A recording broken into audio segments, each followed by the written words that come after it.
Good evening ਜੀ। ਸਵਾਗਤ ਹੈ ਇੱਕ ਵਾਰ ਤੋਂ ਫਿਰ ਤੁਹਾਡੇ ਆਪਣੇ YouTube ਚੈਨਲ RH ਸਟੱਡੀ ਦੇ ਵਿੱਚ। ਆਪਣੇ ਕਲਾਸਿਸ ਜਿਹੜੀ ਹਿਸਟਰੀ ਦੇ ਸਿਲੇਬਸ ਦੇ ਨਾਲ ਚੱਲ ਰਹੀਆਂ ਸੀ, ਜਿਸ ਦੇ ਵਿੱਚ ਆਪਾਂ 4 ਜਿਹੜੀ ਕਲਾਸਾਂ ਬਣਾ ਚੁੱਕੇ ਹਾਂ, 4 ਟੌਪਿਕ। ਜਿਹੜੀ ਆਪਣਾ ਸਿਲੇਬਸ ਚੱਲ ਰਿਹਾ ਹੈਗਾ, ਜਿਹੜਾ PS ਟੈਟ ਦਾ ਪੇਪਰ ਹੋਣ ਜਾ ਰਿਹਾ ਇਸ ਤੋਂ ਅੱਗੇ, ਜਾਂ ਜਿਹੜੇ ਬੱਚੇ ਮਾਸਟਰ ਕੇਡਰ ਦੀ ਤਿਆਰੀ ਕਰ ਰਹੇ ਨੇ, ਜਾਂ ਜਿਹੜੇ ਬੱਚੇ UGC ਨੈਟ ਹਿਸਟਰੀ ਤਿਆਰੀ ਕਰ ਰਹੇ ਨੇ, ਇਹ ਸਾਰੇ ਜਿਹੜੇ ਟੌਪਿਕ ਨੇ ਉਹਨਾਂ ਵਾਸਤੇ ਬੈਨੀਫਿਟ ਨੇ। ਸੋ ਆਓ ਸਟਾਰਟ ਕਰਦੇ ਆਪਣੇ ਇਹਦੀ ਕਲਾਸ। ਕੱਲ੍ਹ ਜਿਹੜਾ ਆਪਾਂ ਪੜ੍ਹਿਆ ਸੀਗਾ, ਜਿਸ ਦੇ ਵਿੱਚ ਆਪਾਂ ਕਾਂਗਰਸ ਵਾਲਾ ਜਿਹੜੇ ਚੈਪਟਰ ਸਟਾਰਟ ਕੀਤਾ ਹੋਇਆ ਸੀ, ਉਸ ਦੇ ਵਿੱਚ ਆਪਾਂ ਇੰਡੀਅਨ ਨੈਸ਼ਨਲ ਕਾਂਗਰਸ ਬਾਰੇ ਪੜ੍ਹ ਰਹੀ ਸੀ ਪਰਸੋਂ। ਅਤੇ ਉਸ ਤੋਂ ਬਾਅਦ ਜਿਹੜੇ ਆਪਾਂ ਨੇ ਪੜ੍ਹਿਆ ਸੀਗਾ ਨੈਸ਼ਨਲ ਕਾਂਗਰਸ ਦੇ ਵਿੱਚ ਫੁੱਟ, ਉੱਥੋਂ ਤੱਕ ਆਪਾਂ ਪੜ੍ਹੇ ਸੀ। ਅਤੇ ਉਸ ਤੋਂ ਬਾਅਦ ਆਪਾਂ ਦੇਖੇ ਸੀ ਜਿਹੜੀ ਕਾਂਗਰਸ ਦੇ ਵਿੱਚ ਫੁੱਟ ਪਈ ਸੀ 1907 ਦੇ ਵਿੱਚ। ਅਤੇ ਉਸ ਤੋਂ ਬਾਅਦ ਜਿਹੜੀ ਕਾਂਗਰਸ ਦੇ ਜਿਹੜੇ 2 ਦਲ ਸੀ, ਕਿਹੜੇ ਕਿਹੜੇ, ਇੱਕ ਨਰਮ ਦਲ, ਇੱਕ ਉਗਰਵਾਦੀ, ਜਿਹੜੇ ਆਪਸ ਦੇ ਵਿੱਚ 1907 ਦੇ ਵਿੱਚ ਅਲੱਗ ਹੋਏ ਸੀ, ਪਰ 1916 ਦੇ ਵਿੱਚ ਇਹ ਦੁਬਾਰਾ ਇਕੱਠੇ ਹੋ ਗਏ ਸੀ। ਠੀਕ ਹੈ ਜੀ। ਸੋ ਇਸ ਤੋਂ ਬਾਅਦ ਜਿਹੜਾ ਅੱਜ ਆਪਣਾ ਚੈਪਟਰ ਸਟਾਰਟ ਹੋਣ ਜਾ ਰਿਹਾ ਦਿੱਲੀ ਦਰਬਾਰ ਵਾਲਾ, ਉਸ ਤੋਂ ਬਾਅਦ ਜਿਹੜਾ ਆਪਣਾ ਚੈਪਟਰ ਸਟਾਰਟ ਹੋ ਗਿਆ ਦਿੱਲੀ ਦਰਬਾਰ 1911 ਦੇ ਵਿੱਚ। ਸੋ ਇਸ ਤੋਂ ਪਹਿਲਾਂ ਨਾ ਇੱਕ ਜਿਹੜਾ ਅੰਗਰੇਜ਼ਾਂ ਨੇ ਐਕਟ, ਜਿਹੜਾ ਕਾਨੂੰਨ ਆਇਆ ਸੀਗਾ, ਜਿਹੜਾ 1909 ਦੇ ਵਿੱਚ ਮਿੰਟੋ ਮਾਰਲੀ ਸੁਧਾਰ ਸੀਗਾ। ਇਹ ਨਾ ਹੋਰ ਕੋਈ ਚੀਜ਼ ਨਹੀਂ ਸੀ, ਬਸ ਜਿਹੜੇ ਮੈਂ ਤੁਹਾਨੂੰ ਇੱਕ ਸਿਰਫ ਹਿੰਟ ਦੇ ਦਿੰਦੀ ਹਾਂ। ਜਿਹੜਾ ਮਿੰਟੋ ਮਾਰਲੀ ਸੀ ਨਾ, ਇਹ ਕੋਈ ਕਾਨੂੰਨ ਨਹੀਂ ਸੀ ਜਾਂ ਕੋਈ ਬਿੱਲ ਨਹੀਂ ਸੀ, ਹੈ ਨਾ। ਇਹ ਸਿਰਫ 2 ਬੰਦੇ ਸੀਗੇ ਅੰਗਰੇਜ਼, ਇੱਕ ਮਿੰਟੋ, ਇੱਕ ਮਾਰਲੀ, 2 ਵਿਅਕਤੀ ਸੀ ਇਹ, ਜਿਨ੍ਹਾਂ ਦੇ ਨਾਮ ਦੇ ਉੱਪਰ ਹੀ ਕੀ ਬਣਾਇਆ ਗਿਆ ਸੀ, ਇਹ ਇੱਕ ਸੁਧਾਰ ਕਹਿ ਲਓ ਇਹਨਾਂ ਨੂੰ। ਇਹ ਅੰਗਰੇਜ਼ਾਂ ਦੇ ਕਹਿਣ ਦਾ ਮਤਲਬ ਸੀ ਅਸੀਂ ਸੁਧਾਰ ਕਰ ਰਹੇ ਹਾਂ। ਅੰਗਰੇਜ਼ਾਂ ਨੇ ਮਿੰਟੋ ਮਾਰਲੀ ਸੁਧਾਰ ਐਕਟ ਦੁਆਰਾ ਕਹਿੰਦੇ ਗਰਮ ਦਲ ਅਤੇ ਕ੍ਰਾਂਤੀਕਾਰੀ ਅੰਦੋਲਨ ਨੂੰ ਖਤਮ ਕਰਨ ਲਈ ਸਖਤ ਨੀਤੀ ਅਪਣਾਈ ਸੀ। ਜਿਹੜੇ 2 ਆਏ ਸੀ ਨਾ, ਇਹ ਅੰਗਰੇਜ਼ਾਂ ਨੇ ਇੱਕ ਜਿਹੜੀ ਸਖਤ ਨੀਤੀ ਬਣਾਈ ਸੀ, ਕਾਹਦੇ ਵਾਸਤੇ? ਗਰਮ ਦਲ ਪਲੱਸ ਨਰਮ ਦਲ, ਇਹਨਾਂ ਦੋਨਾਂ ਦੇ ਜਿਹੜੇ ਕ੍ਰਾਂਤੀਕਾਰੀ ਅੰਦੋਲਨ ਸੀਗੇ, ਇਹਨਾਂ ਨੂੰ ਖਤਮ ਕਰਨ ਵਾਸਤੇ ਕੀ ਕੀਤਾ ਸੀਗਾ? ਸਖਤ ਨੀਤੀ ਅਪਣਾਈ ਸੀ। ਪਰ ਜ਼ਿਆਦਾਤਰ ਕਿਹਨਾਂ ਵਾਸਤੇ ਸੀ? ਇਹ ਉਗਰਵਾਦੀਆਂ ਵਾਸਤੇ, ਭਾਵ ਜਿਹੜੇ ਗਰਮ ਦਲ ਸੀ ਉਹਨਾਂ ਨੂੰ ਖਤਮ ਕਰਨ ਵਾਸਤੇ ਨੀਤੀ ਅਪਣਾਈ ਸੀ। ਕਿਉਂਕਿ ਜਿਹੜੇ ਨਰਮ ਦਲ ਵਾਲੇ ਸੀ ਉਹ ਤਾਂ ਜਿਹੜੀਆਂ ਆਪਣੀਆਂ ਕੋਈ ਵੀ ਮੰਗਾਂ ਸੀ ਨਾ ਜਾਇਜ਼ ਢੰਗ ਨਾਲ ਮਨਵਾਉਣਾ ਚਾਹੁੰਦੇ ਸੀ, ਜਿਵੇਂ ਪਹਿਲਾਂ ਵੀ ਦੱਸ ਚੁੱਕੀ ਹਾਂ ਮੈਂ। ਪਰ ਗਰਮ ਦਲ ਵਾਲੇ ਇਹ ਚਾਹੁੰਦੇ ਸੀ ਕਿ ਜਦੋਂ ਇੰਡੀਆ ਸਾਡਾ ਦੇਸ਼ ਆ, ਅਸੀਂ ਅੰਗਰੇਜ਼ਾਂ ਦੇ ਹਾੜੇ ਨਹੀਂ ਕੱਢਾਂਗੇ, ਤਰਲੇ ਨਹੀਂ ਕਰਨਾ ਚਾਹੁੰਦੇ, ਬਲਕਿ ਸਿੱਧਾ ਅਸੀਂ ਆਪਣਾ ਕੀ ਕਰਾਂਗੇ? ਸਵਰਾਜ ਪ੍ਰਾਪਤ ਕਰਾਂਗੇ। ਕਹਿੰਦੇ ਇਸ ਤੋਂ ਇਲਾਵਾ ਇਹਨਾਂ ਨੇ ਜਿਹੜੇ ਮੁਸਲਮਾਨਾਂ ਨੂੰ ਨਾ ਵਿਸ਼ੇਸ਼ ਅਧਿਕਾਰ ਦਿੱਤੇ। ਕਿਉਂ ਦਿੱਤੇ ਸੀ? ਹੁਣ ਦੇਖੋ, ਮੈਂ ਤੁਹਾਨੂੰ ਕੱਲ੍ਹ ਵੀ ਦੱਸਿਆ ਸੀਗਾ, ਆਪਾਂ ਬੰਗਾਲ ਵਿਭਾਜਨ ਬਾਰੇ ਪੜ੍ਹਿਆ ਸੀ ਨਾ ਕੱਲ੍ਹ। ਹੁਣ ਉਹਨਾਂ ਦੇ ਵਿੱਚ ਇਹਨਾਂ ਨੇ ਹਿੰਦੂ ਅਤੇ ਮੁਸਲਮਾਨਾਂ ਨੂੰ ਅਲੱਗ ਕਰਤਾ ਸੀਗਾ। ਮੁਸਲਮਾਨਾਂ ਨੂੰ ਇਹਨਾਂ ਨੇ ਵਿਸ਼ੇਸ਼ ਅਧਿਕਾਰ ਦਿੱਤੇ ਅਤੇ ਉਹਨਾਂ ਨੂੰ ਹਿੰਦੂਆਂ ਨਾਲੋਂ ਵੱਖ ਕਰਨ ਵਾਸਤੇ ਕੀ ਕਰਿਆ ਸੀ? ਇਹਨਾਂ ਨੇ ਵਿਸ਼ੇਸ਼ ਅਧਿਕਾਰ ਦਿੱਤੇ ਕਿ ਜਿਹੜੇ ਸਾਡੇ ਪੱਖ ਦੇ ਹੋ ਜਾਣਗੇ ਅਤੇ ਹਿੰਦੂਆਂ ਨਾਲੋਂ ਕੀ ਹੋ ਜਾਣਗੇ? ਉਹ ਅਲੱਗ ਹੋ ਜਾਣਗੇ। ਅਤੇ ਜਿਹੜੇ ਗਰਮ ਦਲ ਦੇ ਨੇਤਾ ਸੀ ਉਹਨਾਂ ਨੂੰ ਖੁਸ਼ ਕਰਨ ਦੀ ਇਹਨਾਂ ਨੇ ਕੀ ਕੀਤੀ ਸੀ? ਕੋਸ਼ਿਸ਼ ਕੀਤੀ ਸੀਗੀ। ਸਮਝ ਰਹੇ ਮੇਰੀ ਗੱਲ? ਹਿੰਦੂਆਂ ਨਾਲੋਂ ਮੁਸਲਮਾਨਾਂ ਨੂੰ ਅਲੱਗ ਕਰਨ ਦੀ ਇਹਨਾਂ ਨੇ ਕੀ ਕੋਸ਼ਿਸ਼ ਕੀਤੀ? ਮੁਸਲਮਾਨਾਂ ਨੂੰ ਵਿਸ਼ੇਸ਼ ਅਧਿਕਾਰ ਦਿੱਤੇ ਅਤੇ ਇਹੀ ਲਾਲਚ ਸਮਝਿਆ ਇਹਨਾਂ ਨੇ ਕਿ ਜਿਹੜੇ ਉਹਦੇ ਵਿੱਚ ਜਿਹੜੇ ਗਰਮ ਦਲ ਦੇ ਨੇਤਾ ਨੇ ਉਹ ਕੁਝ ਖੁਸ਼ ਹੋ ਜਾਣਗੇ ਕਿ ਸਾਡੇ ਪ੍ਰਤੀ ਜਿਹੜਾ ਇਹਨਾਂ ਦਾ ਰਵੱਈਆ ਹੋ ਜਾਊਗਾ ਉਹ ਸਖਤ ਦੀ ਥਾਂ 'ਤੇ ਨਰਮ ਹੋ ਜਾਊਗਾ। ਹੁਣ ਜਿਹੜੇ ਮਿੰਟੋ ਮਾਰਲੇ ਸੀਗਾ, ਇਹਨਾਂ ਨੇ ਆਪਣੇ ਜਿਹੜੇ ਐਕਟ ਦੇ ਅਧੀਨ ਪ੍ਰਮੁੱਖ ਜਿਹੜੇ ਧਾਰਾਵਾਂ ਸੀ ਉਹ ਲਿਖੀਆਂ ਸੀਗੀਆਂ। ਹੁਣ ਉਹ ਧਾਰਾਵਾਂ ਕਿਹੜੀਆਂ ਸੀਗੀਆਂ? 1909 ਦੇ ਵਿੱਚ ਮਿੰਟੋ ਮਾਰਲੇ ਨੇ ਜਿਹੜੇ ਸੁਧਾਰ ਐਕਟ ਦੇ ਦੁਆਰਾ ਗਵਰਨਰ ਜਨਰਲ ਦੀ ਕਾਰਜਕਾਰਨੀ ਪਰਿਸ਼ਦ ਦੇ ਵਿੱਚ ਕਹਿੰਦੇ SP ਸਿਨਹਾ ਨਾਂ ਦੀ ਇੱਕ ਭਾਰਤੀ ਮੈਂਬਰ ਕੀ ਕਰਿਆ ਸੀਗਾ? ਨਿਯੁਕਤ ਕੀਤਾ ਗਿਆ ਸੀਗਾ। ਇੱਕ ਕਾਰਜਕਾਰਨੀ ਜਿਹੜੀ ਪਰਿਸ਼ਦ ਬਣਾਈ ਸੀ 1909 ਦੇ ਵਿੱਚ, ਕਿਹਨਾਂ ਨੇ? ਮਿੰਟੋ ਤੇ ਮਾਰਲੋ ਨੇ। ਅਤੇ ਇਹਦੇ ਵਿੱਚ ਜਿਹੜਾ SP ਸਿਨਹਾ ਸੀ ਨਾ, ਉਹਨੂੰ ਭਾਰਤ ਦਾ ਕੀ ਕਰਿਆ ਸੀਗਾ? ਇੱਕ ਮੈਂਬਰ ਨਿਯੁਕਤ ਕਰ ਲਿਆ ਸੀਗਾ। ਠੀਕ ਹੈ ਜੀ। ਉਸ ਤੋਂ ਬਾਅਦ ਕਹਿੰਦੇ ਕੇਂਦਰ ਵਿਧਾਨ ਪਰਿਸ਼ਦ ਦੇ ਮੈਂਬਰਾਂ ਦੀ ਗਿਣਤੀ 16 ਤੋਂ 60 ਕਰਤੀ ਸੀ ਵਧਾ ਕੇ। ਇਹਦੇ ਵਿੱਚ ਇਹ ਚੈਪਟਰ ਮੈਨੇ ਲਿਖਿਆ ਨਹੀਂ ਹੈਗਾ ਤਾਂ ਬਹੁਤ ਛੋਟਾ ਗਾ, ਬਸ ਸਿਰਫ ਮੈਂ ਤੁਹਾਨੂੰ ਤਾਂ ਹੀ ਕਰਕੇ ਹਿੰਟ ਦੇ ਕੇ ਸਮਝਾ ਦਿੰਦੀ ਹੈ। ਕੇਂਦਰ ਪਰਿਸ਼ਦ ਦੇ ਵਿੱਚ ਇਹਨਾਂ ਨੇ ਮੈਂਬਰਾਂ ਦੀ ਗਿਣਤੀ ਕਰਤੀ ਸੀ 16 ਤੋਂ 60 ਕਰਤੀ ਸੀ ਵਧਾ ਕੇ। ਠੀਕ ਹੈ ਜੀ। ਉਸ ਤੋਂ ਬਾਅਦ ਕਹਿੰਦੇ ਇਹਨਾਂ ਨੇ ਨਾ ਮੁਸਲਮਾਨ ਲੋਕਾਂ ਵਾਸਤੇ ਇੱਕ ਵੱਖਰੀ ਚੋਣ ਪ੍ਰਣਾਲੀ ਸੀ ਜਿਹੜੀ ਉਹ ਵਿਵਸਥਾ ਲਾਗੂ ਕੀਤੀ ਸੀ। ਕਿਹਨਾਂ ਨੇ? ਮਿੰਟੋ ਮਾਰਲੀ ਨੇ। ਠੀਕ ਹੈ। ਮੁਸਲਮਾਨਾਂ ਵਾਸਤੇ ਚੋਣ ਦੀ ਜਿਹੜੀ ਪ੍ਰਣਾਲੀ ਸੀ, ਇੱਕ ਵੱਖਰੀ ਵਿਵਸਥਾ ਕਰਤੀ ਸੀ ਉਹਨਾਂ ਵਾਸਤੇ। ਉਹਨਾਂ ਲੋਕਾਂ ਲਈ ਕਹਿੰਦੇ ਕੇਂਦਰੀ ਵਿਧਾਨ ਪਰਿਸ਼ਦ ਦੇ ਵਿੱਚ ਜਿਹੜੀ 6 ਸੀਟਾਂ ਸੀ ਉਹ ਰਾਖਵੀਂ ਕੀਤੀਆਂ ਸੀਗੀਆਂ। ਇਹਨਾਂ ਸੀਟਾਂ ਦੇ ਵਿੱਚ ਚੋਣ ਸਿਰਫ ਮੁਸਲਮਾਨ ਵੋਟਰਾਂ ਦੁਆਰਾ ਹੀ ਕੀਤੀ ਜਾਣੀ ਸੀ, ਇਹ ਗੱਲ ਯਾਦ ਰੱਖਣਾ। ਕਹਿੰਦੇ ਉਹਨਾਂ ਲਈ ਜਿਹੜੀ ਕੇਂਦਰ ਵਿਧਾਨ ਪਰਿਸ਼ਦ ਦੇ ਵਿੱਚ ਜਿਹੜੇ 6 ਸੀਟਾਂ ਸੀ ਸਿਰਫ ਮੁਸਲਮਾਨਾਂ ਵਾਸਤੇ ਰਾਖਵੀਂ ਕੀਤੀਆਂ ਸੀ ਇਹਨਾਂ ਨੇ, ਕਿਉਂਕਿ ਅਲੱਗ ਕੀ ਕਰਤਾ ਸੀ ਇਹਨਾਂ ਵਾਸਤੇ? ਸੀਟਾਂ ਰੱਖਤੀਆਂ ਅਤੇ 6 ਸੀਟਾਂ ਰਾਖਵੀਆਂ ਰੱਖੀਆਂ। ਇਹਨਾਂ ਹੀ 6 ਸੀਟਾਂ ਦੇ ਉੱਪਰ ਸਿਰਫ ਕੌਣ ਜਿਹੜੇ ਵੋਟਰ ਕੰਮ ਕਰ ਸਕਦੇ ਸੀਗੇ? ਸਿਰਫ ਮੁਸਲਮਾਨ। ਠੀਕ ਹੈ ਜੀ। ਸੋ ਜਿਹੜਾ ਅੱਜ ਦਾ ਆਪਣਾ ਚੈਪਟਰ ਇੱਥੋਂ ਸਟਾਰਟ ਹੁੰਦਾ। ਹੁਣ ਦੇਖੋ ਦਿੱਲੀ ਦਰਬਾਰ 1911 ਦੇ ਵਿੱਚ, ਦਿੱਲੀ ਦਰਬਾਰ 1911 ਦੇ ਵਿੱਚ ਕਹਿੰਦੇ ਦਿੱਲੀ ਦੇ ਸਮਰਾਟ ਜਾਰਜ ਪੰਚਮ ਅਤੇ ਮਹਾਰਾਣੀ ਮੈਰੀ ਕੁਈਨ ਸੀ ਜਿਹੜੀ ਭਾਰਤ ਆਈ। ਮਹਾਰਾਣੀ ਕਹਿ ਲਓ ਜਾਂ ਕੁਈਨ ਕਹਿ ਲਓ, ਇੱਕੋ ਗੱਲ ਹੋ ਗਈ ਹੈ ਨਾ। ਜਦੋਂ ਉਹ ਭਾਰਤ ਆਏ ਅਤੇ ਉਹਨਾਂ ਦਾ ਜਿਹੜਾ ਸਵਾਗਤ ਸੀ ਕਿੱਥੇ ਕੀਤਾ ਗਿਆ ਸੀ? ਦਿੱਲੀ ਦੇ ਵਿੱਚ ਕੀਤਾ ਗਿਆ ਸੀਗਾ। ਉਹਨਾਂ ਦਾ ਜਿਹੜਾ ਸਵਾਗਤ ਸੀਗਾ ਉਹ ਦਿੱਲੀ ਦੇ ਵਿੱਚ ਕੀਤਾ ਗਿਆ ਅਤੇ ਦਿੱਲੀ ਦੇ ਵਿੱਚ ਹੀ ਦਿੱਲੀ ਦਰਬਾਰ ਲਗਾਇਆ ਗਿਆ। ਹੁਣ ਇਹ ਤੁਹਾਨੂੰ ਪਤਾ ਜਿਹੜੀ ਨਵੀਂ ਦਿੱਲੀ ਹੈ ਕਿਸ ਨੇ ਵਸਾਈ ਸੀ? ਲੁਟੀਅਨ ਨੇ ਵਸਾਈ ਸੀ, ਯਾਦ ਰੱਖਣਾ ਇਸ ਚੀਜ਼ ਨੂੰ। ਜਾਰਜ ਪੰਚਮ ਨੇ ਕਹਿੰਦੇ ਬੰਗਾਲ ਦੇ ਵਿਭਾਜਨ ਰੱਦ ਕਰਨ ਅਤੇ ਰਾਜਧਾਨੀ ਕਲਕੱਤਾ ਤੋਂ ਦਿੱਲੀ ਪਰਿਵਰਤਨ ਕਰਨ ਦੀ ਘੋਸ਼ਣਾ ਕੀਤੀ। ਹੁਣ ਜਿਹੜਾ ਜਾਰਜ ਪੰਚਮ ਆਇਆ ਸੀਗਾ ਅਤੇ ਮਹਾਰਾਣੀ ਮੈਰੀ ਆਈ ਸੀ, ਇਹ ਕਿਸੇ ਖਾਸ ਮਕਸਦ ਵਾਸਤੇ ਹੀ ਭਾਰਤ ਦੇ ਵਿੱਚ ਆਏ ਸੀ ਨਾ। ਤੇ ਇਹਨਾਂ ਦਰਬਾਰ ਕਿੱਥੇ ਲਗਾਇਆ ਗਿਆ? ਦਿੱਲੀ ਦੇ ਵਿੱਚ। ਹੁਣ ਆ ਕੇ ਇਹਨਾਂ ਨੇ 2 ਘੋਸ਼ਣਾਵਾਂ ਕੀਤੀਆਂ ਨੇ ਇੰਡੀਆ ਦੇ ਵਿੱਚ। ਕਿਹੜੀਆਂ ਸੀ ਉਹ? ਇੱਕ ਤਾਂ ਇਹਨਾਂ ਨੇ ਆ ਕੇ ਇਹ ਕਿਹਾ ਕਿ ਜਿਹੜਾ 1905 ਦੇ ਵਿੱਚ ਜਿਹੜਾ ਬੰਗਾਲ ਦੇ ਵਿਭਾਜਨ ਹੋਇਆ ਉਹ ਅਸੀਂ ਰੱਦ ਕਰਦੇ ਹਾਂ। ਤੇ ਦੂਸਰਾ ਕੀ ਸੀਗਾ? ਪਹਿਲਾਂ ਰਾਜਧਾਨੀ ਕਲਕੱਤਾ ਸੀ, ਕਹਿੰਦੇ ਹੁਣ ਰਾਜਧਾਨੀ ਕਲਕੱਤਾ ਤੋਂ ਬਦਲ ਕੇ ਅਸੀਂ ਕਿੱਥੇ ਕਰਦੇ ਹਾਂ? ਦਿੱਲੀ ਨੂੰ ਰਾਜਧਾਨੀ ਬਣਾਉਂਦੇ ਹਾਂ, ਕਿਉਂਕਿ ਦਿੱਲੀ ਮੇਨ ਸੈਂਟਰ ਦੇ ਵਿੱਚ ਹੈ। ਠੀਕ ਹੈ। ਹੁਣ ਦੇਖੋ ਜਿਹੜਾ ਇਹਨਾਂ ਨੇ ਕਿਹਾ ਕਿ 1905 ਦੇ ਵਿੱਚ ਜਿਹੜਾ ਬੰਗਾਲ ਦਾ ਵਿਭਾਜਨ ਹੋ ਗਿਆ ਉਹ ਅਸੀਂ ਰੱਦ ਕਰਦੇ ਹਾਂ। ਠੀਕ ਹੈ। ਗੱਲ ਕਿੱਥੇ ਆ ਗਈ? 1905 ਤੋਂ ਚੱਲਦੇ 1911 ਦੀ ਗੱਲ ਆ ਗਈ। ਠੀਕ ਹੈ। 1911 ਦੇ 6 ਸਾਲ ਹੋ ਗਏ ਕਿ ਜਿਹੜੇ ਹੁਣ ਇੰਡੀਆ ਦੇ ਲੋਕ ਨੇ ਜਿਹੜੇ ਬੰਗਾਲ ਵਿਭਾਜਨ ਦੇ ਕਾਰਨ ਜਿਹੜੇ 2 ਬੰਗਾਲ ਦੇ ਹਿੱਸੇ ਹੋਏ ਨੇ, ਜੇ ਉਹ ਰੱਦ ਕਰ ਦੇਣਗੇ ਕੀ ਉਹ ਆਪਸ ਦੇ ਵਿੱਚ ਮਿਲ ਜਾਣਗੇ? ਮੰਨ ਲਓ ਚਲੋ ਮਿਲ ਵੀ ਗਏ, ਪਰ ਜਿਹੜੀ ਬ੍ਰਿਟਿਸ਼ ਸਰਕਾਰ ਨੇ ਲੋਕਾਂ ਦੇ ਮਨਾਂ ਦੇ ਵਿੱਚ ਹਿੰਦੂ ਅਤੇ ਮੁਸਲਮਾਨ ਦੀ ਜਿਹੜੀ ਇੱਕ ਕੜਵਾਹਟ ਸੀ ਉਹ ਭਰਤੀ ਸੀ ਕਿ ਉਹ ਮਿਲ ਜੂਗੀ? ਨਹੀਂ ਭਰ ਸਕਦੀ। ਕਿੱਥੋਂ ਤੱਕ ਅਲੱਗ ਹੋ ਗਏ ਉਹ, ਹੈ ਨਾ।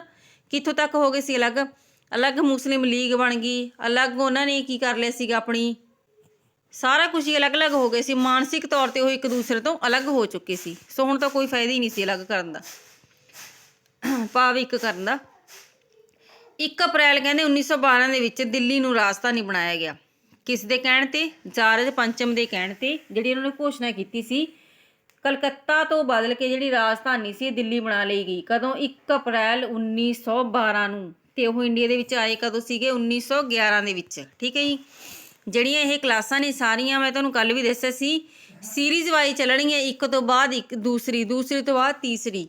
ਇਸ ਕਰਕੇ ਜੇਕਰ ਤੁਸੀਂ ਹਾਲੇ ਵੀ ਕਲਾਸਾਂ ਪਹਿਲਾਂ ਨਹੀਂ ਦੇਖੀਆਂ ਤਾਂ ਸਭ ਤੋਂ ਪਹਿਲਾਂ ਜਿਹੜੀ ਸਟਾਰਟਿੰਗ ਵਾਲੀ ਕਲਾਸ ਹੈ ਉਸ ਨੂੰ ਦੇਖੋ, ਫਿਰ ਜਿਹੜੀ ਕਲਾਸਾਂ ਨੇ ਉਹਦਾ ਸਹੀ ਜਿਹੜਾ ਸੀਰੀਜ਼ ਬਣਦੀ ਰਹੂਗੀ। 1885 ਕਾਂਗਰਸ ਤੋਂ ਸਟਾਰਟ ਹੁੰਦੀਆਂ ਨੇ ਕਲਾਸਾਂ। ਉਸ ਤੋਂ ਬਾਅਦ ਦੇਖੋ ਲਖਨਊ ਸਮਝੌਤਾ ਕਦੋਂ ਹੋਇਆ? 1916 ਦੇ ਵਿੱਚ। 1916 ਦੇ ਵਿੱਚ ਕਹਿੰਦੇ ਮੁਸਲਿਮ ਲੀਗ ਦੇ ਨੇਤਾਵਾਂ ਮੁਹੰਮਦ ਅਲੀ ਜਿੰਨਾਹ ਅਤੇ ਕਾਂਗਰਸ ਵਿਚਕਾਰ ਇੱਕ ਸਮਝੌਤਾ ਹੋਇਆ। ਇਹ ਹੋਇਆ ਕਿੱਥੇ ਸੀਗਾ? ਲਖਨਊ ਦੇ ਵਿੱਚ ਹੋਇਆ ਸੀ। 1916 ਦੇ ਵਿੱਚ ਮੁਸਲਿਮ ਲੀਗ ਬਣੀ ਸੀ ਨਾ ਜਿਹੜੀ, ਉਹਦੇ ਨੇਤਾਵਾਂ ਦੇ ਵਿੱਚ ਕਿਹੜੇ ਸੀ? ਮੁਹੰਮਦ ਅਲੀ ਜਿੰਨਾਹ, ਜਿਹੜੇ ਸਭ ਤੋਂ ਉੱਪਰ ਨਾਮ ਆਉਂਦਾ ਹੈ, ਅਤੇ ਕਾਂਗਰਸ ਦੇ ਵਿਚਕਾਰ ਇੱਕ ਸਮਝੌਤਾ ਹੋਇਆ। 1916 ਦੇ ਵਿੱਚ ਕਹਿੰਦੇ ਮੁਸਲਿਮ ਲੀਗ ਅਤੇ ਕਾਂਗਰਸ ਦਾ ਜਿਹੜਾ ਅਧਿਵੇਸ਼ਨ ਸੀਗਾ ਉਹ ਲਖਨਊ ਦੇ ਵਿੱਚ ਹੋਇਆ, ਜਿਸ ਦੀ ਅਧਿਅਕਸ਼ਤਾ ਕੌਣ ਕਰ ਰਿਹਾ ਸੀਗਾ? ਅੰਬਿਕਾ ਚਰਨ ਮਜ਼ੂਮਦਾਰ। ਮੈਂ ਤੁਹਾਨੂੰ ਕੱਲ੍ਹ ਵੀ ਦੱਸਿਆ ਸੀ 1916। ਹੁਣ ਦੱਸੋ 1916 ਕਿਸ ਵਾਸਤੇ ਮਸ਼ਹੂਰ ਹੈ? 1916 ਉਹ ਈਅਰ ਹੈ ਜਿਹਦੇ ਵਿੱਚ ਜਿਹੜੇ ਨਰਮਦਲ ਸੀ ਪਲੱਸ ਜਿਹੜੇ ਉਗਰਵਾਦੀ ਸੀ ਇਹ ਆਪਸ ਦੇ ਵਿੱਚ 9 ਸਾਲਾਂ ਤੋਂ ਬਾਅਦ ਦੁਬਾਰਾ ਆ ਕੇ ਮਿਲੇ। ਤੇ ਕਿਸ ਦੇ ਯਤਨਾਂ ਨਾਲ ਮਿਲੇ ਸੀ ਆ ਕੇ? ਇਹ ਅੰਬਿਕਾ ਚਰਨ ਮਜ਼ੂਮਦਾਰ ਦੇ ਯਤਨਾਂ ਦੇ ਨਾਲ ਇਹ ਆਪਸ ਦੇ ਵਿੱਚ ਮਿਲੇ ਸੀ, ਕਿਉਂਕਿ 9 ਸਾਲਾਂ ਤੋਂ ਜਦੋਂ ਇਹ ਅਲੱਗ ਸੀ, ਨਾ ਹੀ ਤਾਂ ਜਿਹੜੇ ਉਗਰਵਾਦੀ ਦਲ ਦੇ ਨੇਤਾ ਸੀ ਉਹਨਾਂ ਕੋਲ ਧਨ ਦੀ ਕਮੀ ਸੀ, ਉਹ ਨਹੀਂ ਕੁਝ ਕਰ ਰਹੇ ਸੀਗੇ। ਉਸ ਤੋਂ ਬਾਅਦ ਜਿਹੜੇ ਨਰਮ ਦਲ ਦੇ ਨੇਤਾ ਸੀ ਉਹਨਾਂ ਤੋਂ ਵੀ ਕੁਝ ਨਹੀਂ ਹੋਇਆ ਸੀ, ਕਿਉਂਕਿ ਅਲੱਗ-ਅਲੱਗ ਰਹਿ ਕੇ ਤਾਂ ਕੋਈ ਗੱਲ ਬਣ ਨਹੀਂ ਸਕਦੀ।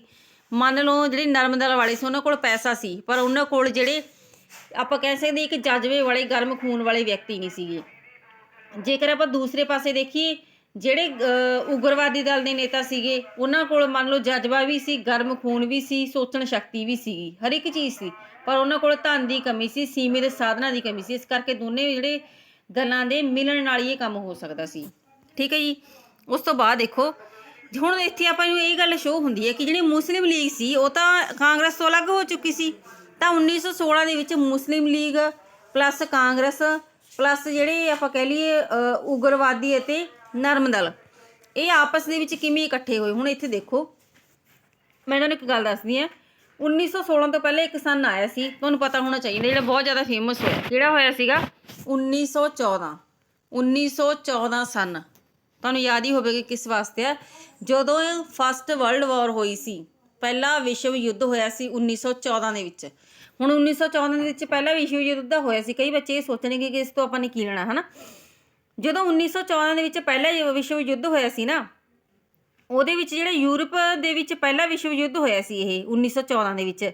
ਇਹਦੇ ਵਿੱਚ ਅੰਗਰੇਜ਼ਾਂ ਨੇ ਮੁਸਲਮਾਨਾਂ ਦੇ ਜਿਹੜੇ ਦੇਸ਼, ਮੁਸਲਮਾਨਾਂ ਦਾ ਨਾ ਇੱਕ ਆਪਾਂ ਕਹਿ ਲਈਏ ਖਲੀਫਾ ਨਹੀਂ ਹੁੰਦਾ ਜਿਹੜਾ, ਹੈ ਨਾ, ਮੁਸਲਮਾਨਾਂ ਦਾ ਨੇਤਾ ਹੁੰਦਾ, ਸਭ ਤੋਂ ਜ਼ਿਆਦਾ ਮਸ਼ਹੂਰ ਹੁੰਦਾ ਨਾ ਬੰਦਾ ਉਹ। ਇਸ ਦੇ ਵਿੱਚ ਕਹਿੰਦੇ ਅੰਗਰੇਜ਼ ਮੁਸਲਮਾਨਾਂ ਦੇ ਦੇਸ਼ ਤੁਰਕੀ ਦੇ ਵਿਰੁੱਧ ਲੜੇ ਸੀ। ਭਾਵ ਜਿਹੜੇ ਅੰਗਰੇਜ਼ ਸੀ ਉਹ ਮੁਸਲਮਾਨਾਂ ਦੇ ਵਿਰੁੱਧ ਲੜੇ ਸੀ ਤੁਰਕੀ ਦੇਸ਼ ਦੇ ਨਾਲ। ਹੁਣ ਤੁਰਕੀ ਦੇਸ਼ ਦੇ ਵਿੱਚ ਕੌਣ ਬਹਿੰਦਾ ਸੀਗਾ? ਮੁਸਲਮਾਨਾਂ ਦਾ ਨੇਤਾ ਬਹਿੰਦਾ ਸੀਗਾ, ਜਿਸ ਨੂੰ ਕੌਣ ਬੋਲਦੇ ਨੇ? ਖਲੀਫਾ ਵੀ ਬੋਲ ਦਿੰਦੇ ਨੇ। ਭਾਵ ਜਿਸ ਦਾ ਸਾਰੇ ਕੀ ਕਰਦੇ ਨੇ, ਇੱਕ ਅਜਿਹਾ ਪਰਸਨ ਜਿਹੜੇ ਮੁਸਲਮਾਨ ਦੀ, ਸਾਰੇ ਇੰਡੀਆ ਦੇ ਜਿਹੜੇ ਮੁਸਲਮਾਨ ਹੋਣਗੇ ਜਾਂ ਕਹ ਲਓ ਸਾਰੀ ਦੁਨੀਆ ਦੇ ਜਿਹੜੇ ਮੁਸਲਮਾਨ ਹੋਣਗੇ, ਉਸ ਬੰਦੇ ਨੂੰ ਆਪਣਾ ਨੇਤਾ ਮੰਨ ਕੇ ਚੱਲਦੇ ਨੇ। ਜਿਹੜਾ ਉਹ ਆਦੇਸ਼ ਦਊਗਾ ਉਸੇ ਨੂੰ ਹੀ ਮੰਨਣਗੇ। ਹੁਣ ਜਦੋਂ ਮੁਸਲਮਾਨ ਉਸ ਨੂੰ ਆਪਣਾ ਰੱਬ ਮੰਨਦੇ ਨੇ, ਤਾਂ ਅੰਗਰੇਜ਼ਾਂ ਨੇ ਕੀ ਕੀਤਾ? ਪਹਿਲੇ ਵਿਸ਼ਵ ਯੁੱਧ ਦੇ ਵਿੱਚ ਉਸ ਖਲੀਫਾ ਦੇ ਦੇਸ਼ ਦੇ ਨਾਲ ਲੜਿਆ, ਤੇ ਉਸੇ ਦੀ ਹੀ ਜੋ ਆਪਾਂ ਕਹਿ ਸਕਦੇ ਹਾਂ ਨਿਰਾਦਰੀ ਕੀਤੀ, ਤਾਂ ਕਿ ਇਹ ਜਿਹੜੇ ਮੁਸਲਮਾਨ ਨੇ ਸਾਰੇ ਉਸ ਗੱਲ ਨੂੰ ਝੱਲ ਸਕਣਗੇ ਨਹੀਂ। ਇਸੇ ਗੱਲ ਤੋਂ ਕੀ ਹੋਇਆ, ਜਿਹੜੀ ਮੁਸਲਿਮ ਲੀਗ ਦੇ ਨੇਤਾ ਸੀਗੇ ਉਹਨਾਂ ਨੇ ਕੀ ਕੀਤਾ? ਗੁੱਸਾ ਦਿਖਾਇਆ ਆਪਣਾ। ਅਤੇ ਇਸ ਤੋਂ ਇਲਾਵਾ ਜਿਹੜੇ ਪੂਰੇ ਇੰਡੀਆ ਲੈਵਲ ਦੇ ਜਿਹੜੇ ਮੁਸਲਮਾਨ ਸੀ ਉਹਨਾਂ ਨੇ ਗੁੱਸਾ ਦਿਖਾਇਆ। ਕਿਉਂ ਦਿਖਾਇਆ? ਕਿਉਂਕਿ ਜਿਹੜੇ ਅੰਗਰੇਜ਼ ਸੀ ਉਹਨਾਂ ਨੇ ਕੀ ਕੀਤਾ? ਮੁਸਲਮਾਨਾਂ ਦੇ ਨੇਤਾਵਾਂ ਦੀ ਕੀ ਕੀਤੀ? ਨਿਰਾਦਰੀ ਕੀਤੀ। ਤਾਂ ਇਸ ਦੇ ਕਾਰਨ ਕਹਿੰਦੇ ਮੁਸਲਿਮ ਲੀਗ ਦੇ ਜਿਹੜੇ ਨੇਤਾ ਸੀ ਅੰਗਰੇਜ਼ਾਂ ਦੇ ਨਾਲ ਨਾਰਾਜ਼ ਹੋ ਕੇ ਇੰਡੀਅਨ ਨੈਸ਼ਨਲ ਕਾਂਗਰਸ ਸੰਸਥਾ ਨਾਲ ਮਿਲ ਗਏ ਆ ਕੇ। ਦੁਬਾਰੇ ਕਦੋਂ ਮਿਲੇ ਸੀ? 1916 ਦੇ ਵਿੱਚ। ਯਾਦ ਰੱਖਣਾ ਇਸ ਚੀਜ਼ ਨੂੰ। 1916 ਦੇ ਵਿੱਚ ਕਹਿੰਦੇ ਦੋਹਾਂ ਪਾਰਟੀਆਂ ਦੇ ਵਿਚਕਾਰ ਜਿਹੜਾ ਲਖਨਊ ਦੇ ਵਿੱਚ ਕੀ ਹੋਇਆ ਸੀ? ਸਮਝੌਤਾ ਹੋ ਗਿਆ ਸੀਗਾ। ਇਸ ਤੋਂ ਇਲਾਵਾ ਕਿਹੜੇ ਆ ਗਏ ਸੀ? ਨਰਮ ਦਲ ਪਲੱਸ ਉਗਰਵਾਦੀ। ਇਹ ਵੀ ਨੇਤਾ ਕਿਹੜੇ ਕਿਸ ਨਾਲ ਆ ਕੇ ਮਿਲ ਗਏ ਸੀ? ਕਾਂਗਰਸ ਦੇ ਨਾਲ।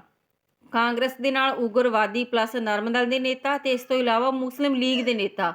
ਹੁਣ ਮੁਸਲਿਮ ਲੀਗ ਦੇ ਨੇਤਾ ਦੇ ਮਿਲਣ ਦਾ ਕਾਰਨ ਕੀ ਹੈ? ਮੈਂ ਤੁਹਾਨੂੰ ਦੱਸਦਾ, ਫਸਟ ਵਰਲਡ ਵਾਰ। ਇਸ ਚੀਜ਼ ਨੂੰ ਯਾਦ ਰੱਖਣਾ, ਠੀਕ ਹੈ ਜੀ। ਇਸ ਕਰਕੇ ਕਹਿੰਦੇ ਸਾਰਿਆਂ ਨੇ ਮਿਲ ਕੇ ਇਸ ਅੰਦੋਲਨ ਦੇ ਵਿੱਚ ਹਿੱਸਾ ਲੈਣਾ ਕੀ ਕਰਤਾ ਸੀ? ਸਟਾਰਟ ਕਰਤਾ ਸੀਗਾ। ਇਸ ਤੋਂ ਇਲਾਵਾ ਦੇਖੋ, ਅੰਬਿਕਾ ਚੰਦ ਮਜ਼ੂਮਦਾਰ ਦੀ ਯਤਨਾਂ ਦੇ ਸਦਕਾ ਹੀ ਕਹਿੰਦੇ ਪਿਛਲੇ 9 ਸਾਲਾਂ ਤੋਂ 1907 ਤੋਂ ਜਿਹੜੇ ਅਲੱਗ ਹੋ ਗਏ ਸੀ ਉਗਰਵਾਦੀ ਦਲ ਦੇ ਨੇਤਾ, 1916 ਦੇ ਵਿੱਚ ਆ ਕੇ ਦੁਬਾਰਾ ਕਾਂਗਰਸ ਦੇ ਨਾਲ ਕੀ ਹੋ ਗਏ ਸੀ? ਇਹ ਆਪਸ ਦੇ ਵਿੱਚ ਮਿਲ ਗਏ ਸੀ ਆ ਕੇ, ਠੀਕ ਹੈ ਜੀ। ਕਹਿੰਦੇ ਇਸ ਅਧਿਵੇਸ਼ਨ ਦੇ ਵਿੱਚ ਮੁਸਲਿਮ ਲੀਗ ਵੀ ਕਾਂਗਰਸ ਦੇ ਨਾਲ ਦੁਬਾਰਾ ਆ ਕੇ ਮਿਲ ਗਈ। ਹੁਣ ਮੈਂ ਤੁਹਾਨੂੰ ਦੱਸਦਾ ਕਾਰਨ ਵੀ, ਤੁਹਾਨੂੰ ਦੱਸਿਆ ਹੋਇਆ ਕਾਰਨ ਕੀ ਸੀ ਆਪਣਾ। 1914 ਦੇ ਵਿੱਚ ਜਦੋਂ ਪਹਿਲਾ ਵਿਸ਼ਵ ਯੁੱਧ ਹੋਇਆ ਸੀ, ਜਿਹੜੀ ਬ੍ਰਿਟਿਸ਼ ਸਰਕਾਰ ਸੀ ਤੁਰਕੀ ਦੇਸ਼ ਦੇ ਵਿਰੁੱਧ ਲੜੀ ਸੀ, ਠੀਕ ਹੈ ਜੀ। ਉਸ ਤੋਂ ਬਾਅਦ ਦੇਖੋ ਹੋਮ ਰੂਲ ਅੰਦੋਲਨ 1916 ਦੇ ਵਿੱਚ ਕਹਿੰਦੇ ਸ਼੍ਰੀਮਤੀ ਐਨੀ ਬੇਸੈਂਟ ਨੇ ਮਦਰਾਸ ਵਿਖੇ ਅਤੇ ਬਾਲ ਗੰਗਾਧਰ ਤਿਲਕ ਨੇ ਪੂਨਾ ਦੇ ਵਿਖੇ ਹੋਮ ਰੂਲ ਦੀ ਸਥਾਪਨਾ ਕੀਤੀ। ਹੋਮ ਰੂਲ ਦੀ ਸਥਾਪਨਾ ਪਹਿਲਾਂ ਐਨੀ ਬੇਸੈਂਟ ਨੇ ਮਦਰਾਸ ਵਿਖੇ, ਫਿਰ ਬਾਲ ਗੰਗਾਧਰ ਤਿਲਕ ਨੇ ਕਿੱਥੇ ਕੀਤੀ ਸੀਗੀ? ਪੂਨਾ ਦੇ ਵਿਖੇ ਹੋਮ ਰੂਲ ਦੀ ਸਥਾਪਨਾ ਕੀਤੀ ਸੀ। ਹੁਣ ਇਸ ਤੋਂ ਇਲਾਵਾ ਦੇਖੋ, ਬਾਲ ਗੰਗਾਧਰ ਤਿਲਕ ਨੇ 2 ਜਿਹੜੇ ਮੈਗਜ਼ੀਨ ਸੀ, ਸਮਾਚਾਰ ਪੱਤਰ ਸੀ, ਉਹ ਕੱਢੇ ਸੀ। ਕਿਹੜੇ ਸੀਗੇ? ਪਹਿਲਾ ਸੀਗਾ ਮਰਾਠਾ ਸੀ। ਜਿਹੜੇ ਇਸ ਦੀ ਭਾਸ਼ਾ ਕਿਹੜੀ ਸੀ? ਹੁਣ ਦੇਖੋ, ਸਮਾਚਾਰ ਪੱਤਰ ਦਾ ਨਾਮ ਕੀ ਹੈ? ਮਰਾਠਾ। ਹੁਣ ਜੇ ਕਈ ਬੱਚੇ ਸੋਚਦੇ ਹੋਣਗੇ ਜੇਕਰ ਨਾਮ ਮਰਾਠਾ ਤਾਂ ਭਾਸ਼ਾ ਕੀ ਹੋਊਗੀ? ਮਰਾਠੀ। ਨਹੀਂ, ਉਲਟਾ ਹੀ। ਜੇਕਰ ਸਮਾਚਾਰ ਪੱਤਰ ਦਾ ਨਾਮ ਮਰਾਠਾ ਹੈ ਤਾਂ ਜਿਹੜੀ ਇਹਦੀ ਭਾਸ਼ਾ ਸੀ ਉਹ ਇੰਗਲਿਸ਼ ਸੀਗੀ। ਭਾਸ਼ਾ ਕਿਹੜੀ ਸੀ? ਇੰਗਲਿਸ਼ ਭਾਸ਼ਾ ਸੀ। ਇਸ ਤੋਂ ਇਲਾਵਾ ਜਿਹੜਾ ਦੂਸਰਾ ਸਮਾਚਾਰ ਪੱਤਰ ਸੀ ਉਹ ਸੀ ਕੇਸਰੀ। ਨਾਮ ਕੇਸਰੀ ਸੀ ਪਰ ਭਾਸ਼ਾ ਕੀ ਸੀ? ਮਰਾਠੀ ਸੀ। ਇਸ ਚੀਜ਼ ਨੂੰ ਯਾਦ ਰੱਖਣਾ।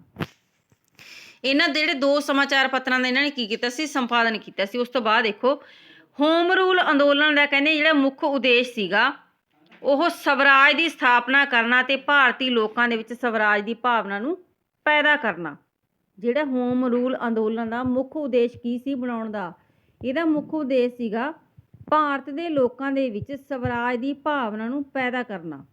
ਮੈਂ ਸਵਰਾਜ ਦਾ ਤੁਹਾਨੂੰ ਕੱਲ੍ਹ ਵੀ ਦੱਸਿਆ ਸੀ। ਸਵਰਾਜ ਦਾ ਭਾਵ ਕੀ ਹੁੰਦਾ ਗਾ? ਦੱਸਿਆ ਸੀ ਮੈਂ ਤੁਹਾਨੂੰ ਗੱਲ। ਸਵਰਾਜ, ਸਵ ਦਾ ਮਤਲਬ ਹੁੰਦਾ ਖੁਦ ਦਾ, ਰਾਜ ਦਾ ਮਤਲਬ ਭਾਵ ਆਪਣਾ ਖੁਦ ਦਾ ਰਾਜ, ਠੀਕ ਹੈ ਜੀ। ਉਸ ਤੋਂ ਬਾਅਦ ਦੇਖੋ, ਬਾਲ ਗੰਗਾਧਰ ਨੇ, ਜਿਵੇਂ ਤੁਹਾਨੂੰ ਇਹ ਤਾਂ ਜਿਹੜੀ ਐਗਜ਼ਾਮਪਲ ਆਪਾਂ ਨੂੰ 6ਵੀਂ ਕਲਾਸ ਤੋਂ ਸਟਾਰਟ ਹੋ ਜਾਂਦੀ ਹਿਸਟਰੀ ਦੇ ਵਿੱਚ, ਬਾਲ ਗੰਗਾਧਰ ਤਿਲਕ ਨੇ ਕਿਹਾ ਸੀਗਾ, ਸਵਰਾਜ ਮੇਰਾ ਜਨਮ ਸਿੱਧ ਅਧਿਕਾਰ ਹੈ ਅਤੇ ਮੈਂ ਇਸ ਨੂੰ ਪ੍ਰਾਪਤ ਕਰਕੇ ਹੀ ਰਹਾਂਗਾ।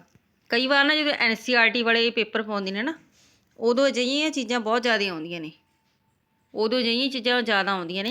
ਇੱਕ ਵਾਰ ਪਹਿਲਾਂ ਹੀ ਪੇਪਰ ਦੇ ਵਿੱਚ ਆਇਆ ਸੀਗਾ, ਇੱਕ ਜਿਹੜੇ ਬਹੁਤ ਮਸ਼ਹੂਰ ਹੋਏ ਨੇ ਮੀਰ ਤਕੀ ਮੀਰ, ਉਹਨਾਂ ਨੇ ਵੀ ਇੱਕ ਉਹਨਾਂ ਦੀ ਹੈਡਲਾਈਨ ਸੀ, ਉਹ ਚੱਕ ਕੇ ਇਹਨਾਂ ਨੇ NCERT ਵਾਲਿਆਂ ਨੇ ਪੇਪਰ ਦੇ ਵਿੱਚ ਪਾਈ ਹੋਈ ਸੀਗੀ। ਉਹ ਹੁਣ ਮੇਰੇ ਯਾਦ ਨਹੀਂ ਹੈਗਾ, ਉਹ ਦਿੱਲੀ ਬਾਰੇ ਲਿਖਿਆ ਹੋਇਆ ਸੀ, ਦਿੱਲੀ ਦੀਆਂ ਗਲੀਆਂ ਬਾਰੇ ਲਿਖਿਆ ਹੋਇਆ ਸੀ ਉਹਨਾਂ ਨੇ। ਤਾਂ ਇਹਨਾਂ ਚੀਜ਼ਾਂ ਨੂੰ ਇਗਨੋਰ ਨਾ ਕਰਿਆ ਕਰ, ਥੋੜ੍ਹਾ ਜਿਹਾ ਧਿਆਨ ਦੇ ਲਿਆ ਕਰ ਇਹਨਾਂ ਉੱਪਰ ਵੀ। ਗਦਰ ਪਾਰਟੀ ਦਾ ਅੰਦੋਲਨ, ਹੁਣ ਇਸ ਤੋਂ ਇਲਾਵਾ ਦੇਖੋ ਆਪਾਂ ਸਾਰਾ ਕੁਝ ਪੜ੍ਹ ਚੁੱਕੇ। 1911 ਦੇ ਵਿੱਚ ਦਿੱਲੀ ਦਰਬਾਰ ਲੱਗਿਆ ਹੈ ਨਾ। ਸੋ ਇਸ ਤੋਂ ਪਹਿਲਾਂ ਨੇ ਕਿ ਛੋਟੀ ਚੀਜ਼ ਆ, ਅਕਸਰ ਵੈਸੇ ਹੁੰਦਾ ਤਾਂ ਹੈ, ਆਉਂਦਾ ਤਾਂ ਹੈ ਨਹੀਂ ਪੇਪਰ ਦੇ ਵਿੱਚ, ਪਰ ਪਤਾ ਹੀ ਨਹੀਂ ਹੁੰਦਾ। ਜਿਹੜੇ ਪੰਜਾਬ ਵਾਲੇ ਮੈਂ ਤੁਹਾਨੂੰ ਪਹਿਲਾਂ ਵੀ ਦੱਸਿਆ ਸੀਗਾ, ਕਿਉਂਕਿ ਇਹਨਾਂ ਦਾ ਕੋਈ ਸਿਲੇਬਸ ਦਾ ਪਤਾ ਨਹੀਂ, ਚੱਕ ਕੇ ਕਿੱਥੋਂ ਕੀ ਪਾ ਦੇਣ। ਗਦਰ ਪਾਰਟੀ ਦਾ ਅੰਦੋਲਨ 1913 ਦੇ ਵਿੱਚ ਕਹਿੰਦੇ ਅਮਰੀਕਾ ਅਤੇ ਕੈਨੇਡਾ ਵਿੱਚ ਰਹਿੰਦੇ ਭਾਰਤੀ ਲੋਕਾਂ ਨੇ ਇਕੱਠੇ ਹੋ ਕੇ ਸਨ ਫਰਾਂਸਿਸਕੋ ਦੇ ਵਿੱਚ ਗਦਰ ਪਾਰਟੀ ਦੀ ਸਥਾਪਨਾ ਕੀਤੀ ਸੀ। 1913 ਦੇ ਵਿੱਚ ਅਮਰੀਕਾ ਅਤੇ ਕੈਨੇਡਾ ਦੇ ਵਿੱਚ ਜਿਹੜੇ ਲੋਕ ਰਹਿੰਦੇ ਸੀ ਨਾ, ਉਹਨਾਂ ਨੇ ਮਿਲ ਕੇ ਸਨ ਫਰਾਂਸਿਸਕੋ ਦੇ ਵਿੱਚ ਕਹਿੰਦੇ ਅਮਰੀਕਾ ਦੇ ਵਿੱਚ ਗਦਰ ਪਾਰਟੀ ਦੀ ਕੀ ਕੀਤੀ ਸੀਗੀ, ਸਥਾਪਨਾ ਕੀਤੀ ਸੀ। ਜਿਹੜੇ ਬਹੁਤ ਸਾਰੇ ਭਾਰਤੀ ਸੀ ਨਾ, ਉਹ ਅਮਰੀਕਾ ਅਤੇ ਕੈਨੇਡਾ ਦੇ ਵਿੱਚ ਰਹਿੰਦੇ ਸੀਗੇ, ਪਰ ਉਹਨਾਂ ਨਾਲ ਉੱਥੇ ਕੀ ਕੀਤਾ ਜਾਂਦਾ ਸੀ, ਬੁਰਾ ਸਲੂਕ ਕੀਤਾ ਜਾਂਦਾ ਸੀਗਾ। ਜਦੋਂ ਉਹਨਾਂ ਨੇ ਇਹ ਮਹਿਸੂਸ ਕੀਤਾ, ਹੁਣ ਦੇਖੋ ਮੇਰੀ ਗੱਲ ਸੁਣੋ, ਜਿਹੜੇ ਅਮਰੀਕਾ ਜਾਂ ਕੈਨੇਡਾ ਦੇ ਵਿੱਚ ਉਸ ਸਮੇਂ ਲੋਕ ਰਹਿੰਦੇ ਸੀਗੇ, ਜਿਹੜੇ ਉੱਥੋਂ ਦੇ ਅੰਗਰੇਜ਼ ਸੀ, ਉਹ ਆਪਣੇ ਇੰਡੀਅਨ ਲੋਕਾਂ ਦੇ ਨਾਲ ਕੀ ਕਰਦੇ ਸੀ, ਬਹੁਤ ਬੁਰਾ ਸਲੂਕ ਕਰਦੇ ਸੀ। ਤਾਂ ਉਹਨਾਂ ਨੇ ਮਹਿਸੂਸ ਕੀਤਾ ਜਦੋਂ ਇਹ ਸਾਨੂੰ ਆਪਣੇ ਦੇਸ਼ ਦੇ ਵਿੱਚ ਨਹੀਂ ਟਿਕਣ ਦੇ ਰਹੇ, ਤਾਂ ਇਹ ਸਾਡੇ ਦੇਸ਼ ਦੇ ਉੱਪਰ ਤਾਂ ਖੁਦ ਰਾਜ ਕਰ ਰਹੇ ਨੇਗੇ। ਤਾਂ ਉਹਨਾਂ ਨੇ ਕੀ ਸੋਚਿਆ ਕਿ ਹੁਣ ਅਸੀਂ ਵੀ ਆਪਣੇ ਦੇਸ਼ ਨੂੰ ਕੀ ਕਰਾਂਗੇ, ਆਜ਼ਾਦ ਕਰਵਾ ਕੇ ਹੀ ਦਮ ਲਵਾਂਗੇ। ਤਾਂ ਜਿਹੜੇ ਬਾਹਰ ਰਹਿੰਦੇ ਸੀ ਲੋਕ, ਉਹਨਾਂ ਨੇ ਮਿਲ ਕੇ ਕੀ ਕੀਤਾ, ਇੱਕ ਗਦਰ ਪਾਰਟੀ ਦੀ ਸਥਾਪਨਾ ਕੀਤੀ, ਜਿਹੜੀ ਪਾਰਟੀ ਦੀ ਸਥਾਪਨਾ ਕੀਤੀ, ਜਿਸ ਨੂੰ ਨਾਮ ਕੀ ਦਿੱਤਾ ਗਿਆ, ਗਦਰ ਪਾਰਟੀ। ਠੀਕ ਹੈ ਜੀ। ਅਤੇ ਜਿਹੜੇ ਦਾ ਅੰਦੋਲਨ ਦਾ ਆਪਾਂ ਇਹ ਕਹਿ ਲਓ, ਅੰਦੋਲਨ ਦਾ ਜਿਹੜਾ ਪ੍ਰਧਾਨ ਸੀ ਉਹ ਕੌਣ ਚੁਣੇ ਗਏ ਸੀ, ਇਹ ਭਾਰਤ ਦੇ ਸੀਗੇ। ਸੋਹਣ ਸਿੰਘ ਭਾਖੜਾ ਸੀ ਜਿਹੜੇ ਇਸ ਦੇ ਪ੍ਰਧਾਨ ਚੁਣੇ ਗਏ ਸੀ ਇਸ ਸੰਸਥਾ ਦੇ। ਜਿਹੜੇ ਲਾਲਾ ਹਰਦਿਆਲ ਸਿੰਘ ਸੀ ਇਸ ਸੰਸਥਾ ਦੇ ਕੌਣ ਬਣੇ ਸੀ, ਸਕੱਤਰ ਬਣੇ ਸੀ। ਸੋਹਣ ਸਿੰਘ ਭਾਖੜਾ ਸੀ ਜਿਹੜੇ ਗਦਰ ਪਾਰਟੀ ਦੇ ਪ੍ਰਧਾਨ ਬਣੇ ਸੀ, ਅਤੇ ਜਿਹੜੇ ਲਾਲਾ ਹਰਦਿਆਲ ਸੀ ਇਸ ਸੰਸਥਾ ਦੇ ਸਕੱਤਰ ਚੁਣੇ ਗਏ ਸੀ। ਇਸ ਪਾਰਟੀ ਨੇ ਕਹਿੰਦੇ ਆਪਣੇ ਵਿਚਾਰਾਂ ਦਾ ਪ੍ਰਚਾਰ ਕਰਨ ਦੇ ਲਈ ਗਦਰ ਨਾਂ ਦਾ ਇੱਕ ਸਮਾਚਾਰ ਪੱਤਰ ਛਾਪਣਾ ਵੀ ਸਟਾਰਟ ਕੀਤਾ। ਹੁਣ ਦੇਖੋ, ਗਦਰ ਪਾਰਟੀ ਸੀ ਤੇ ਨਾਲ ਜਿਹੜਾ ਸਮਾਚਾਰ ਪੱਤਰ ਸੀ ਉਹ ਵੀ ਕੀ ਸੀਗਾ, ਗਦਰ। ਕਹਿੰਦੇ ਇਸ ਪਾਰਟੀ ਨੇ ਆਪਣੇ ਵਿਚਾਰਾਂ ਦਾ ਪ੍ਰਚਾਰ ਕਰਨ ਦੇ ਲਈ ਗਦਰ ਨਾਮ ਦਾ ਇੱਕ ਸਮਾਚਾਰ ਪੱਤਰ ਛਾਪਣਾ ਵੀ ਸਟਾਰਟ ਕੀਤਾ। ਇਸ ਸੰਸਥਾ ਦਾ ਕਹਿੰਦੇ ਮੁੱਖ ਉਦੇਸ਼ ਕ੍ਰਾਂਤੀਕਾਰੀ ਗਤੀਵਿਧੀਆਂ ਰਾਹੀਂ ਭਾਰਤ ਨੂੰ ਆਜ਼ਾਦ ਕਰਵਾਉਣਾ ਸੀ। ਜਿਹੜੀ ਇਹ ਪਾਰਟੀ ਬਣਾਈ ਗਈ ਸੀ ਨਾ, ਜਿਵੇਂ ਹੁਣ ਜਿਹੜੇ ਫੋਰਨ ਦੇ ਵਿੱਚ ਲੋਕ ਰਹਿੰਦੇ ਸੀ, ਉਹਨਾਂ ਨਾਲ ਜਿਹੋ ਜਿਹਾ ਵਰਤਾਵ ਹੁੰਦਾ ਸੀਗਾ, ਉਹਨਾਂ ਨੇ ਇਹੀ ਮਹਿਸੂਸ ਕੀਤਾ। ਤਾਂ ਉਹਨਾਂ ਦਾ ਵੀ ਕੀ ਉਦੇਸ਼ ਬਣਿਆ ਕਿ ਅਸੀਂ ਵੀ ਕ੍ਰਾਂਤੀਕਾਰੀ ਵਿਧੀਆਂ ਰਾਹੀਂ ਹੀ ਹੁਣ ਭਾਰਤ ਨੂੰ ਕੀ ਕਰਾਵਾਂਗੇ, ਆਜ਼ਾਦੀ ਦਿਵਾਵਾਂਗੇ। ਹੁਣ ਦੇਖੋ, ਗਦਰ ਸਮਾਚਾਰ ਪੱਤਰਾਂ ਦੇ ਵਿੱਚ ਕਿਹੜੀ ਜਿਹੜੀ ਸਮੱਗਰੀ ਛਪਦੀ ਸੀ, ਜਿਹੜੇ ਇਹਨਾਂ ਨੇ ਸਮਾਚਾਰ ਪੱਤਰ ਛਾਪੇ ਸੀ ਨਾ, ਹੁਣ ਉਹਦੇ ਵਿੱਚ ਕਿਹੋ ਜਿਹੀ ਸਮੱਗਰੀ ਛਾਪਦੇ ਸੀ ਇਹ। ਹੁਣ ਉਹਦੇ ਵਿੱਚ ਜਿਹੜੇ ਲੋਕਾਂ ਨੂੰ ਨਾ ਇਹ ਫੋਰਸ ਕਰਦੇ ਸੀ ਉਹਨਾਂ ਚੀਜ਼ਾਂ ਬਾਰੇ। ਕਿਹੜੀ ਚੀਜ਼ਾਂ ਬਾਰੇ, ਸਰਕਾਰੀ ਖਜ਼ਾਨੇ ਕਿਵੇਂ ਲੁੱਟਣੇ ਨੇ, ਬੰਬ ਕਿਵੇਂ ਬਣਾਉਣੇ ਨੇ, ਰੇਲਵੇ ਲਾਈਨਾਂ ਕਿਵੇਂ ਤੋੜਨੀਆਂ ਨੇ, ਜਾਂ ਸੈਨਿਕਾਂ ਨੂੰ ਵਿਦਰੋਧ ਲਈ ਉਤਸ਼ਾਹਿਤ ਕਿਵੇਂ ਕਰਨਾ। ਜਿਹੜੀਆਂ ਸਾਰੀਆਂ ਚੀਜ਼ਾਂ ਸੀ, ਇਹ ਜਿਹੜੇ ਗਦਰ ਪਾਰਟੀ ਦਾ ਸਮਾਚਾਰ ਪੱਤਰ ਸੀ ਉਸ ਦੇ ਵਿੱਚ ਇਹ ਛਾਪੀਆਂ ਜਾਂਦੀਆਂ ਸੀ। ਠੀਕ ਹੈ ਜੀ। ਸੋ ਜੀ ਆਪਣੀ ਕਲਾਸ ਅੱਜ ਇੱਥੋਂ ਤੱਕ ਹੀ ਜਿਹੜੀ ਸਮਾਪਤ ਹੁੰਦੀ ਹੈਗੀ, ਖਤਮ ਹੁੰਦੀ ਹੈ। ਕੱਲ੍ਹ ਨੂੰ ਜਿਹੜਾ ਆਪਣਾ ਇੱਕ ਨਵਾਂ ਟੌਪਿਕ ਸਟਾਰਟ ਹੋਵੇਗਾ ਤੇ ਇਸ ਤੋਂ ਅੱਗੇ ਹੀ ਚੱਲੇਗਾ। ਅੱਜ ਆਪਾਂ ਨੇ ਪੜ੍ਹ ਲਿਆ 1916 ਤੱਕ, ਹੈ ਨਾ। 1916 ਤੱਕ ਆਪਣਾ ਸਟਾਰਟ ਹੋ ਗਿਆ। ਜਿਹੜੇ ਵਿੱਚ 4 ਸਾਲ ਬਾਕੀ ਨਾ ਗੈਪ ਦੇ, ਇਹ ਇਹੀ ਚੱਲੇ ਜਾਣਗੇ। ਭਾਵੇਂ ਜੀ ਕਾਂਗਰਸ ਨੇ ਕਿਹੜੇ ਅੱਗੇ ਕੰਮ ਕੀਤੇ ਨੇ, ਪਰ ਹੁਣ ਇੱਕ ਯੁੱਗ ਸਟਾਰਟ ਹੋਵੇਗਾ। ਇੱਕ ਯੁੱਗ ਸਟਾਰਟ ਹੋਵੇਗਾ ਜਿਹੜੇ ਸਿਰਫ ਇੱਕ ਪਰਸਨ ਦੇ ਨਾਮ 'ਤੇ ਹੀ ਯੁੱਗ ਚੱਲਿਆ। ਇੱਕ ਪਰਸਨ ਦੇ ਨਾਮ 'ਤੇ ਹੀ ਯੁੱਗ ਚੱਲਿਆ, ਯਾਦ ਹੀ ਹੋਵੇਗਾ ਤੁਹਾਨੂੰ। ਹੁਣ ਆਪਾਂ ਜਿਹੜਾ ਕੱਲ੍ਹ ਨੂੰ ਪੜ੍ਹਾਂਗੇ ਭਾਰਤੀ ਸੁਤੰਤਰਤਾ ਦੇ ਲਈ ਸੰਘਰਸ਼। ਮਹਾਤਮਾ ਗਾਂਧੀ ਇਸ ਤੋਂ ਬਾਅਦ ਐਂਟਰੀ ਕਰਨਗੇ 1919 ਦੇ ਵਿੱਚ। ਇਸ ਤੋਂ ਪਹਿਲਾਂ ਤਾਂ ਜਿਹੜੇ ਮਹਾਤਮਾ ਗਾਂਧੀ ਸੀ ਪੜ੍ਹਨ ਦੇ ਲਈ ਬਾਹਰ ਗਏ ਹੋਏ ਸੀ ਨਾ, ਫੋਰਨ ਦੇ ਵਿੱਚ। ਇਸ ਤੋਂ ਪਹਿਲਾਂ ਉਹਨਾਂ ਨੂੰ ਆਜ਼ਾਦੀ ਦੇ ਵਾਸਤੇ ਕੋਈ ਜਿਹੜਾ ਆਪਣਾ ਰੋਲ ਸੀ ਅਦਾ ਨਹੀਂ ਕੀਤਾ, ਪਰ 1919 ਦੇ ਵਿੱਚ ਉਹਨਾਂ ਦੀ ਜਿਹੜੀ ਐਂਟਰੀ ਹੋਊਗੀ ਭਾਰਤ ਦੇ ਵਿੱਚ ਹੋ ਜੂਗੀ। ਇਸ ਤੋਂ ਬਾਅਦ ਜਿਹੜੀ ਕੋਈ ਵੀ ਗਤੀਵਿਧੀਆਂ ਹੋਣਗੀਆਂ ਉਸ ਦੇ ਵਿੱਚ ਮਹਾਤਮਾ ਗਾਂਧੀ ਖੁਦ ਸ਼ਾਮਿਲ ਹੋਣਗੇ। ਠੀਕ ਹੈ ਜੀ। ਸੋ ਵੱਧ ਤੋਂ ਵੱਧ ਲਾਈਕ ਕਰਨਾ ਜੇਕਰ ਕਲਾਸ ਪਸੰਦ ਆਈ, ਦੂਸਰਿਆਂ ਨੂੰ ਸ਼ੇਅਰ ਵੀ ਕਰਨਾ, ਚੈਨਲ ਨੂੰ ਸਬਸਕ੍ਰਾਈਬ ਜ਼ਰੂਰ ਕਰਨਾ। ਮਿਲਦੇ ਹਾਂ ਕੱਲ੍ਹ ਨੂੰ ਇਸੇ ਟਾਈਮ 'ਤੇ ਇੱਕ ਨਵੀਂ ਕਲਾਸ ਦੇ ਨਾਲ। So thank you, take care, bye bye.